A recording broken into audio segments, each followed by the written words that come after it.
ये कहानी है रोशनी गाय की। रोशनी एक पालतू गाय थी। उसके मालिक ने उसे बचपन से पाला था और वो उसका बहुत ध्यान रखता था। लेकिन जैसे जैसे रोशनी बड़ी हुई, उसकी कदर खत्म होती चली गई। उसका कारण था कि वो दूध नहीं देती थी। एक बार उसके मालिक से उसका पड़ोसी बोला, अरे मोहन, इस बिना दूध वाली गाय का तू क्या कर रहा है? इसे तो किसी कसाई को दे दे, तुझे पैसे मिल जाएंगे, या फिर इसे छोड़ दे। क्या बेवजह इसे चारा खिला के पैसे बर्बाद करता है, हैं? नहीं भैया, मैं ऐसा नहीं कर सकता। भले ही मेरी गाय दूध नहीं देती, पर यह है तो गौ माता। मैं इसे कसाई को नहीं दे सकता और ना ही इसे कहीं छोड़ सकता हूँ। फिर एक काम कर, मेरी बात मान, इसे तू एक बार क्रॉस करा कर देख। बच्चा हो जाएगा तो क्या पता दूध आना शुरू हो जाए। हाँ भाई, मैंने कई बार कराया है, लेकिन हर बार खाली निकल जाती है। इस बार फिर से कोशिश करूंगा, क्या पता बच्चा होने पर इसे दूध आना शुरू हो जाए। वैसे अब ये मेरे किसी काम की नहीं है, पर फिर भी देख लेता हूँ। इतना कहकर पड़ोसी वहां से चला जाता है। मोहन की लाख कोशिशों के बाद भी रोशनी दूध नहीं देती। इस वजह से उसका मालिक उसे सूखा चारा देता था और बाकी जितने भी गाय भैंस थी, वो सब हरा हरा चारा खाती थी। एक दिन चंपा गाय रोशनी गाय से कहती है, अरे रोशनी, तेरा जीवन भी क्या जीवन है।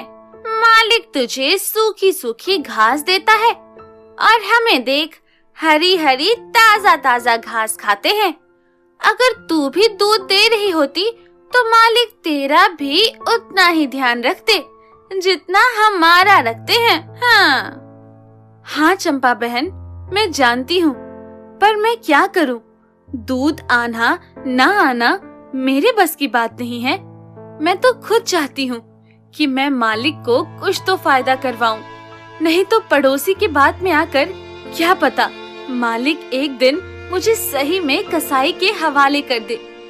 हाँ रोशनी, ऐसा हो तो सकता है, क्योंकि मालिक तुझे फ्री का कब तक खिलाएगा?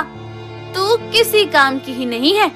अगर तू दूध देती तो मालिक उसे बेचकर उनका फायदा होता। खैर, अपनी अपनी किस्मत।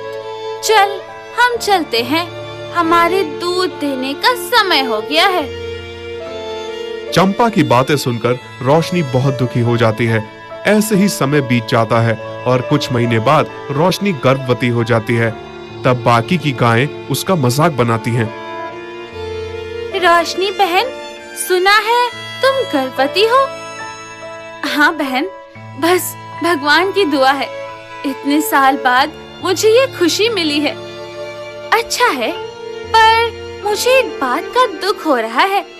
जब तुम्हारा बच्चा होगा तुम उसे दूध कैसे पिलाओगी? तुम तो बिना दूध वाली गाय हो, तुम्हारा बच्चा तो भूख से मर जाएगा।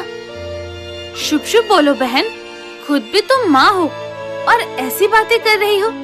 मेरे लिए दुआ करो कि जब मेरा बच्चा हो तब मैं भी दूध देने लग जाऊं। तभी वहाँ चंपा गाय आती है। हाँ, अगर ऐसा हुआ तो तुम्हारे लिए अच्छा होगा, पर बहन अगर ऐसा नहीं हुआ तो मैं तेरे बच्चे को दूध पिला दूंगी, पर फिर वो हमेशा के लिए मेरा हो जाएगा। तुम्हें तो पता ही है, मेरा बच्चा जन्म लेते ही मर गया था, तो मुझे भी एक बच्चा चाहिए जो मुझे माँ बोले।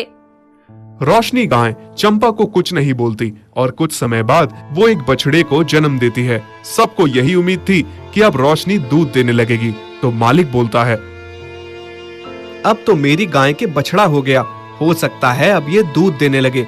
चलो एक बार कोशिश करते हैं। फिर मोहन रोशनी का दूध निकालने की कोशिश करता है, मगर रोशनी अब भी दूध नहीं देती। हे भगवान, अब मैं क्या करूं? इस गाय ने बछड़ा भी दे दिया, लेकिन इसका दूध तो अभी तक नहीं आ रहा। अगर यह दूध नहीं देगी तो इसका बच्चा दूध कहां से पिएगा? इस गाय का कोई फायदा नहीं है। भला बिना दूध वाली गाय को मैं कब तक पालूंगा? अब मुझे इसे कहीं भेज देना चाहिए। रोशनी चुपचाप अपने मालिक की बात सुन रही थी। वो मन ही मन में बहुत दुखी हो रही थी। तभी रोशनी का बछड़ा उसके पास आकर थनों को खींचने लगता है। खूब खींचता है, लेकिन उसमें से दूध नहीं आता। वो भूख के मारे रोने लगता है। अपने बच्चे को ऐसे रोते देख रोशनी बहुत दुखी होती है और वो भगवान की तरफ देखकर कहती है, हे भगवान, इससे अच्छा तो तू मुझे माँ ही नहीं बनाता। कम से कम मैं ये दुख तो नहीं देखती।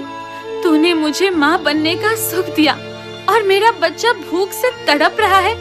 मैं अपने बच्चे को दूध भी नहीं पिला सकती। ये कैसी पीड़ा है भगवान, मुझसे ये दुख नहीं देखा जा रहा। इससे अच्छा तो तू मेरी जान ही ले ले। अगर मैं अपने बच्चे का पेट भी नहीं भर सकती तो मैं माँ कहलाने के लायक नहीं हूँ। रोशनी भगवान से ये सब बातें कर रही थी और तेज तेज रोने लगी। थोड़ी देर बाद वहाँ चंपा गाय आती है और उससे कहती है, रोशनी, तेरा जीवन भी व्यर्थ है। तेरा माँ बनने का क्या फायदा हुआ कि तुम अपने बच्चे को दूध भी नहीं पिला सकती। इससे तो तुम मर ही जाती। देखना, तेरा बच्चा कितनी बुरी तरीके से दूध के लिए तड़प रहा है और तू इसे दूध भी नहीं दे सकती। बेकार है ऐसी जिंदगी। मेरी बात मान, अपने बच्चे को मेरे पास भेज दे। मैं इसे थोड़ा दूध पिला दूंगी जिससे ये शांत हो जाए। चंपा की बातें सुनकर रोशनी और दुखी हो जाती है और तेज तेज से रोने लगती है और भगवान से गुहार लगाती है, भगवान, आज इस माँ की प्रार्थना तुम्हें सुननी होगी। या तो मुझे आज दूध पिलाने काबिल बना दे, नहीं तो मेरी जान ले ले। रोशनी, भगवान से कहने से कुछ नहीं होगा। अगर तुम चाहती हो कि तुम्हारा बच्चा जीवित रहे तो उसे मुझे दे दो। मैं इसे दूध पिला दूंगी। रोशनी रोती रहती है। तभी वो देखती है कि उसका बच्चा भूख के मारे बीमार होने लगता है।